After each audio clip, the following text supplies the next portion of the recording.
So today is the day after.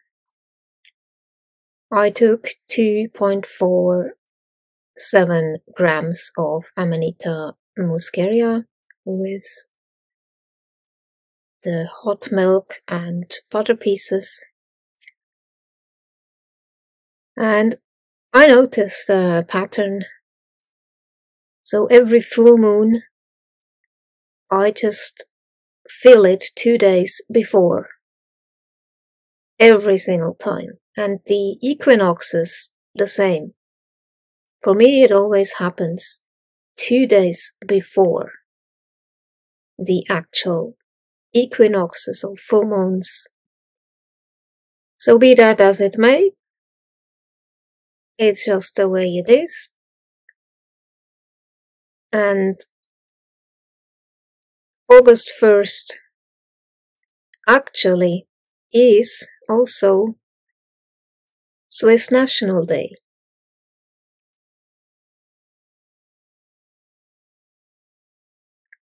So that's interesting, because I was born in the city of Bern with this flag for the canton of Bern, and it has a bear on it, as you notice. And the night before I took those 2.47 grams of Amanita, I invoked the bear spirit, because I somehow felt again at the end of the rope. So that seems to be the time when I do those Amanita journeys. And I felt so safe in my bed, being wrapped up by the sheep wool cover I have, and I sleep on sheepskin. And I just imagined that the mother bear would embrace me and hold me safe. And that felt very good.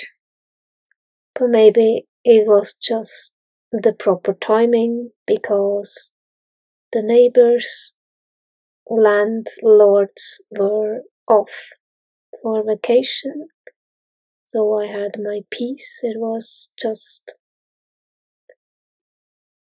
the best opportunity to go on a journey, and that's why I took those 2.47 grams, but not expecting to find myself in such a strong journey. And I'm glad I took it early in the afternoon and not during the night or before the evening as usual. That's much better, because then you can really process it and you are not tired, and you have a lot of time until you actually go to sleep for processing and integrating and writing things down and all that. Otherwise, a lot would have been lost. Yeah, so for me, it's really about reintegrating split off parts and healing that past trauma. And I felt there were just really some parts of me that were split off, and I could not bring them back, and that really interfered with my life.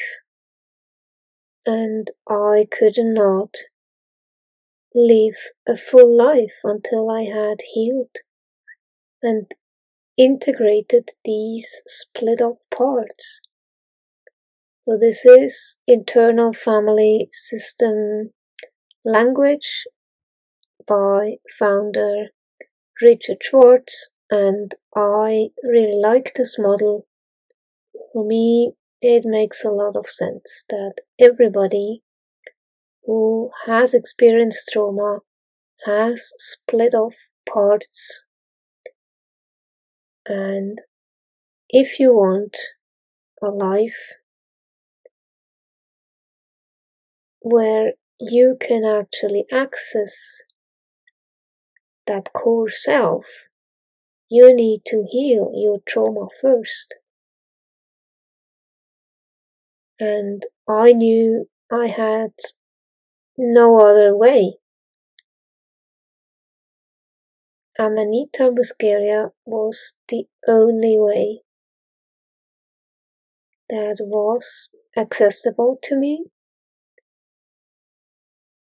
No other plant medicine that I could use. Yeah, and so Amanita Muscaria is my teacher, and I gathered it myself, so today was the day, apparently. So for me, it's not about past lives. I think that's just way too complicated. I just work with this life first and foremost. So I just realized during these Amanita journeys that I really have this observer me that is always present, watching, looking after everything, keeping the body safe. And that's not ego. It's not ego. Because it's really, really compassionate, very loving, and it operates more through the sense of touch, and it will just tell the body self or the part that is still in there, even though the ego is not present. So the observer will just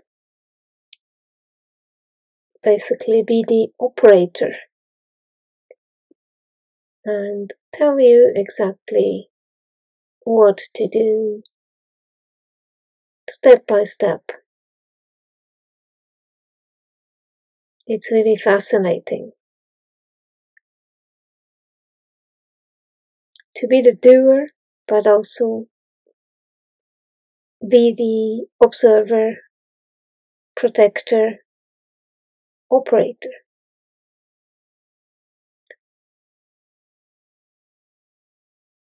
And what is so touching is really that it is so compassionate. So I remember when I was in this thought loop and my heart was beating fast, and I know I had no chance of holding the teacup in my hand, or it was just hot water. It fell to the floor and water all over the kitchen. And this observer protector part was so gentle. It said, doesn't matter, it's okay. Just clean it up. Take those tissues, clean it up, it's alright. And then you open the balcony door and then you throw out the paper and just told me what to do. And then it told me, okay, look, now you are all wet, so you have to change, get some trousers, do that. And funny thing is, it even made me cook. I know I ate some pork, and this was in a state when I was really in that thought loop, or coming out of it a bit, but still quite in it. And I remember it only vaguely, but this observer protector part just made me cook and told me, okay, now you have to eat. And it was really so caring, looking after the body, protecting it. I know at some point, just from the touch, sense of touch, which tells me that the right hemisphere was online and not the left hemisphere. So the sense of touch was there, present, very much so. So I felt my right index finger was in the window when I tried to close it.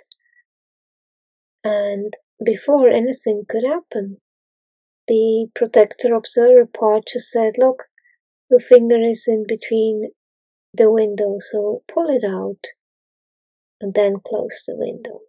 Very calm, very caring, compassionate. No harm done, nothing. Really so protective, so careful.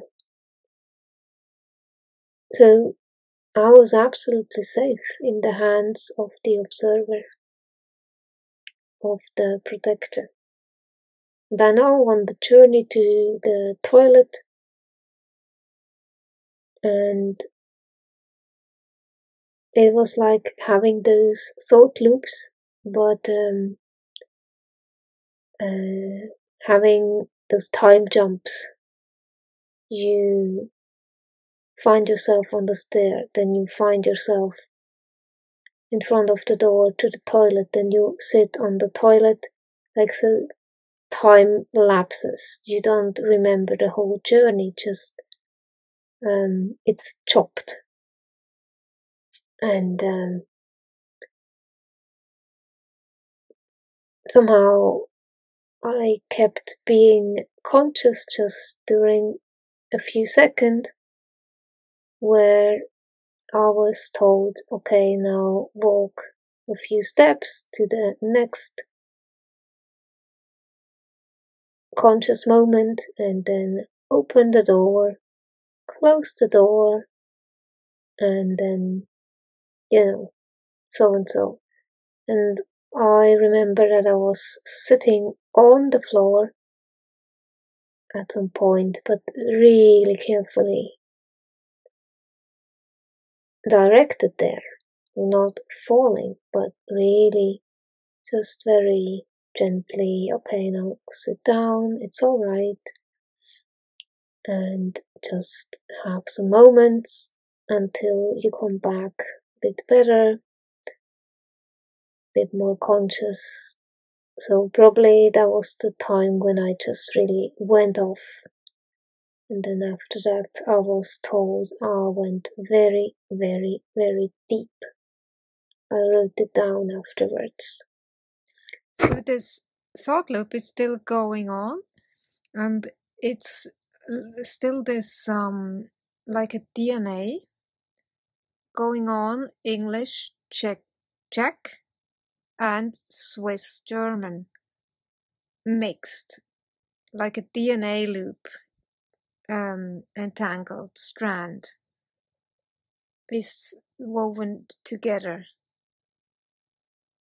Yeah, and it's all mixed together, like glücklich, cyclet, like weird loops, like it's not um a real language. It's just all three languages together, Czech and Swiss and English, and while I'm still looping and twitching, and yeah, it's interesting how that goes. Oh well, I just let it run. Funny, I'm still like this, and I'm still twitching from 2.47 grams. That's nothing. My biggest dose is 17 grams, and I'm still like this, like on a swing, like that. And they tell me I couldn't. I almost write it down. It's look, and I'm still doing this. See? Huh. Wow. And it says, I was absolutely, it was absolutely needed, they say. I was very, very away, very deep, healing a lot. That was it. From so little, Amanita, she did the rest. And I was so protected, I did it all by myself. No sitter, I cannot even say properly. Sorry. No sitter, and I was quite aware. I was in a very long thought loop from a video that went backwards. It was so bizarre. And I just couldn't wake up. It went all backwards, and I'm still kind of in it. But also very conscious of the body, so I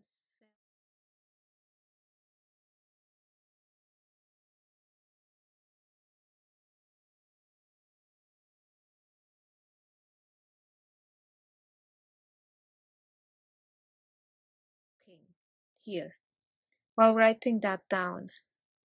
I know I was rocking, and I'm still really in it. And I was knowing that I write, but still very in it. And it's still like the blinking, like the thunderstorm still going on, this white blinking.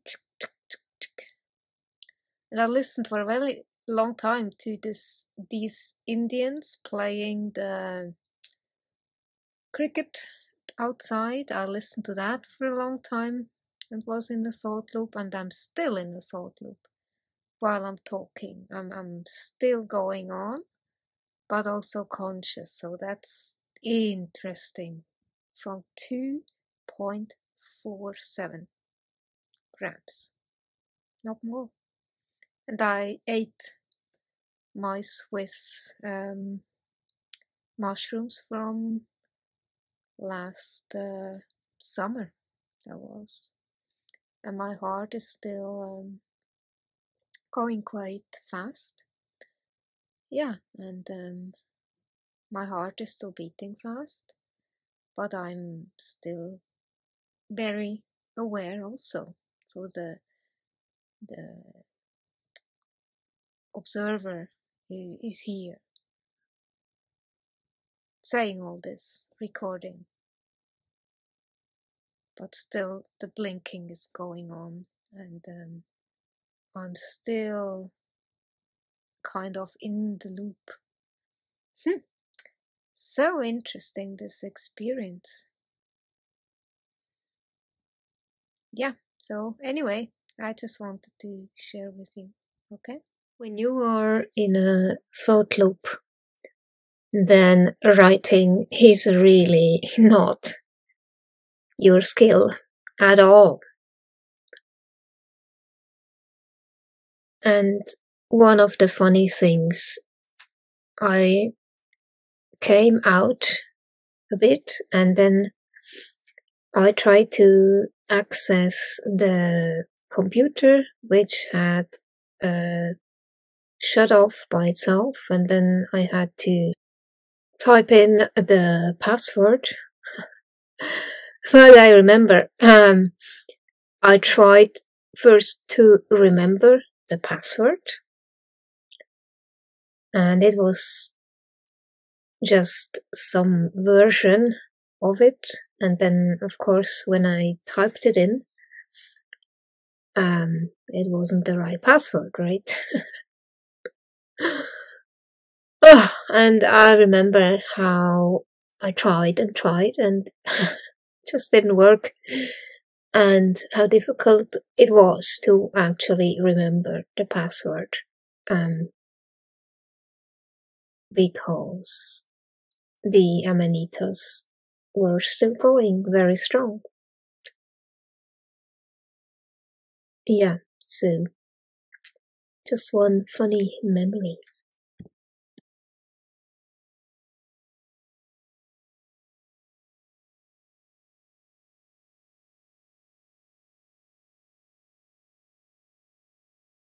I just wanted to make an additional recording because it came to my attention that those parts that were healed, one is the little girl, 4-year-old, and she has a little toy dog called Dashinka. And I see her in this on a picture in a yellow skirt with this tiny little dog in her hand.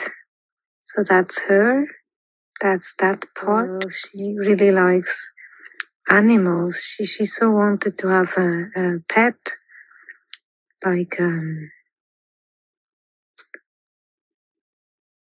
rabbit was one, guinea pig, little cats, and little dogs, of course. This brown toy dog she carries around everywhere. And she liked the swing. And something about the swing is very important. So she also showed me how I can connect with her. She likes flowers, and there was a special necklace I made some time earlier. So with that particular one, I can connect with her. And she liked this ayahuasca flower, the wooden piece. Yeah, and she just likes animals. So definitely, if I can have pets in the next place I live, I will have some. Just to reconnect with that 4-year-old little girl that was me, and that so loved animals, all animals. So yeah, she showed me how I can connect with her, and she is really this very loving, innocent little girl that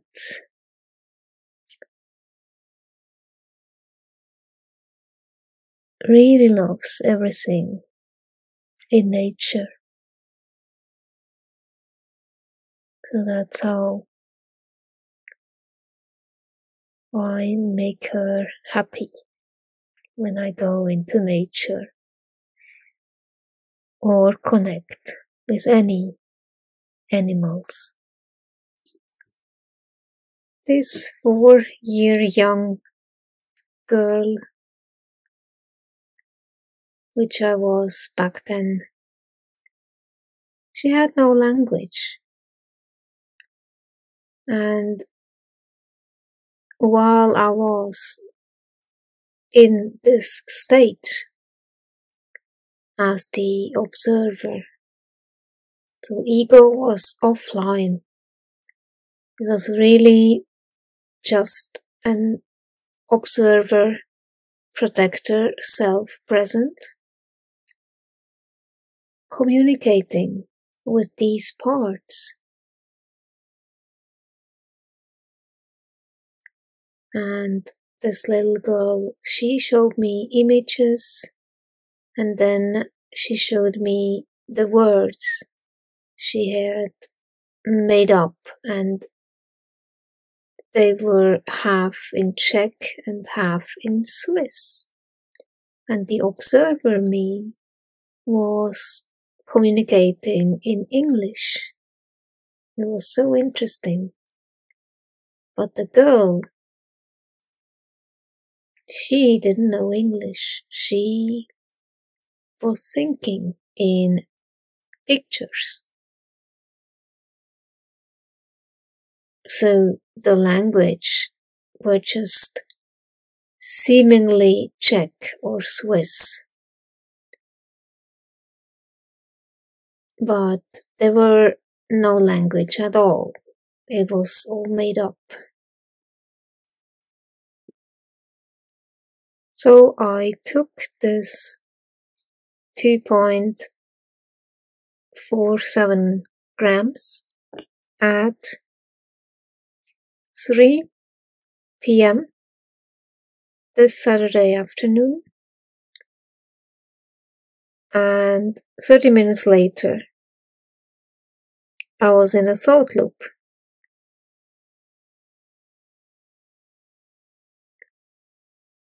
And this was quite some time later. So I'm speaking still a completely foreign language. So that was the 4-year young me language. I do not understand. Those are the words made up. Equinoxes, so it's half Swiss, half Czech, but it doesn't mean anything. And of course I don't remember the image that the girl showed me. But it had meaning to her. Verskriei, I have no idea what this is. So this is the body awareness self here writing while I am twitching, but my observer is very aware. And this is again a word that comes out from the 4-year self. Strakke. So it's really half Swiss, half Czech. Just because the way it is spelled. So these are the words she made up and showing me images. So I assume it had some meaning that she had to show me, or making up that language just so I was aware how she was communicating, or not communicating but thinking in images, not having language. So here, hadrot, that means cock. And I know in the real Czech, kohot means cock. So you have this oath from that. And in Swiss German,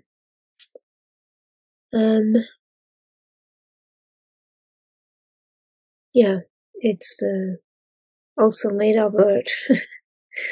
Mixed Swiss Czech. It's actually brilliant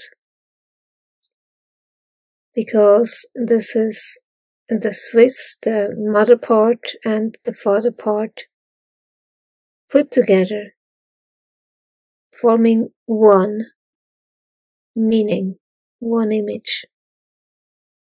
It's brilliant. And she didn't know what else to do with two languages at once spoken to her, right? But she learned eventually. By the way, coq, le coq, that's the French word for this animal. I think this is brilliant to use the French word instead. So it's clear that it's the bird.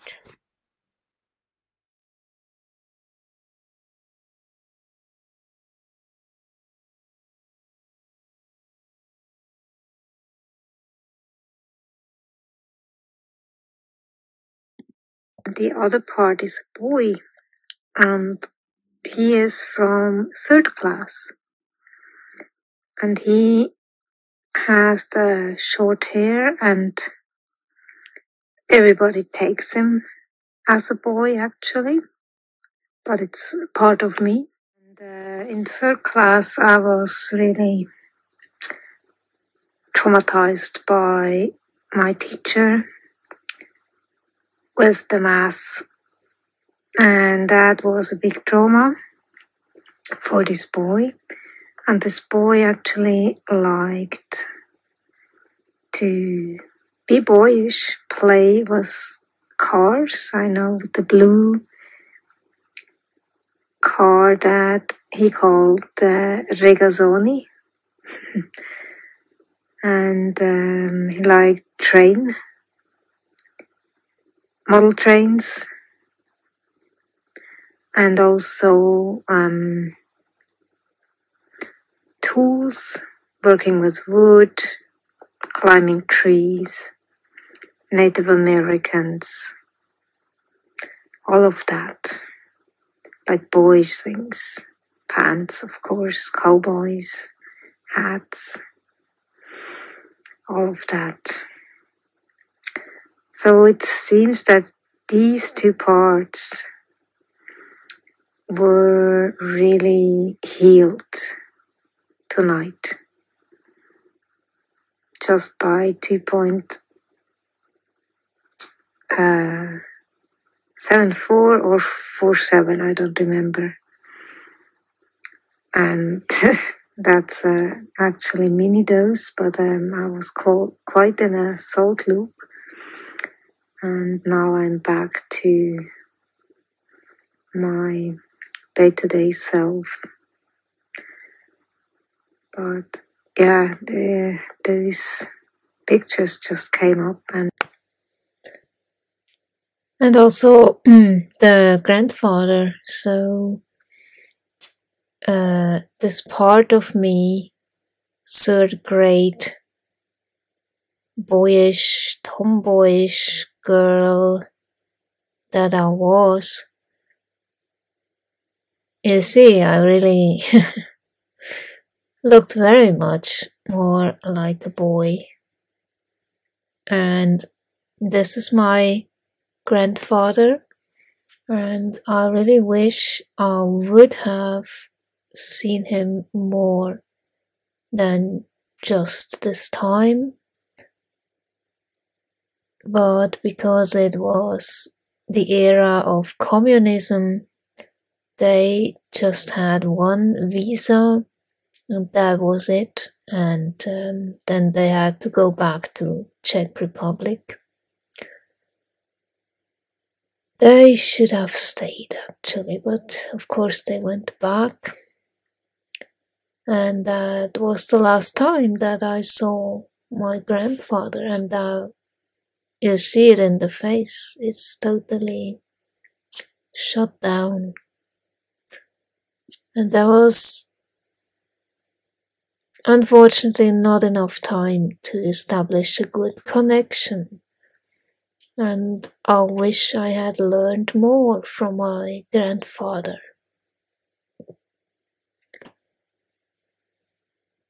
Well, so that was that. But tonight, this part, third grade tomboyish me part,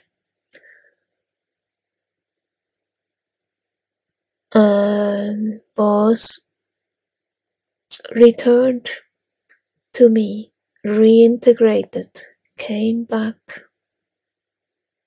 and it's amazing. And somehow it's really connected to that math teacher. That's where the trauma happened during math class. Big humiliation, embarrassment, standing on the desk in front of everybody because I couldn't solve the math problem.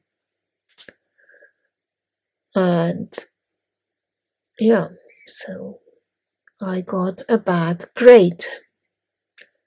And during the time, which also was shown to me,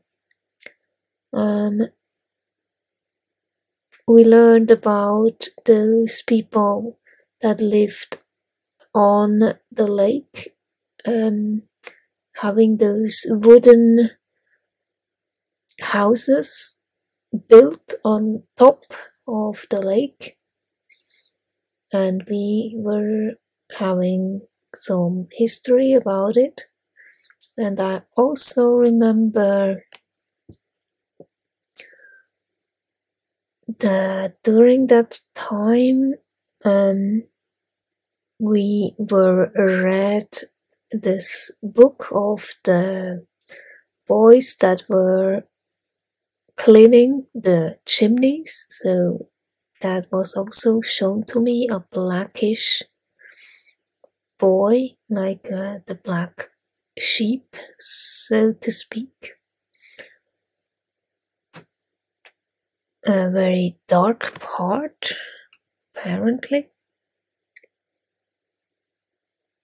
And that was the part I always got so angry by pressure.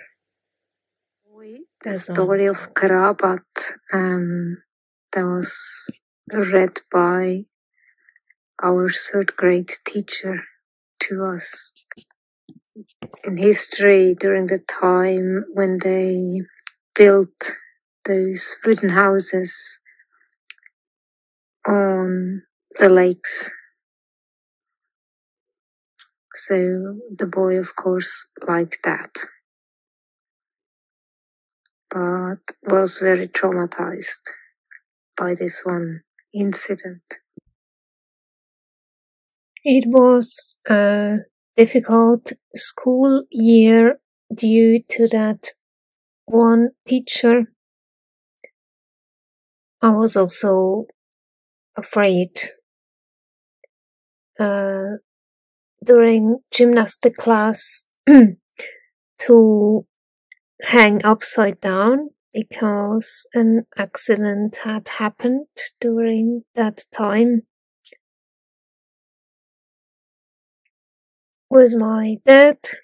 So he had promised to hold my legs when I was hanging upside down in the schoolyard. And my memory is that he let go and I fell on my head. So he was not reliable. I counted on him holding my legs. So I got hurt. And I learned that I could not trust my dad when he promised something. So that resulted in some kind of fear of hanging upside down. I was really afraid that we had to do that during this gymnastic class with that particular teacher. So I had two things that I was afraid of: gymnastic class and math. I so remember every time how afraid I was and how relieved I was every time when we didn't have this kind of calculating in front of the teacher, or we would do something else in gymnastic class.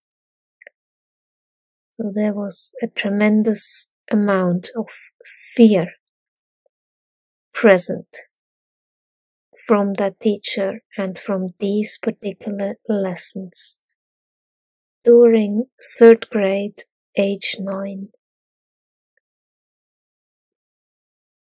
So how to reconnect with that tomboy girl that I was back then?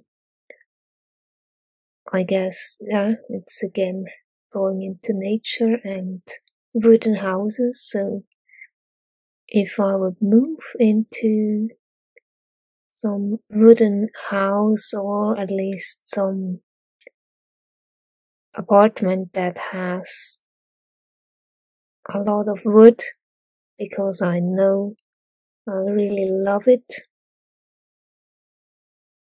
and it gives me this comfort.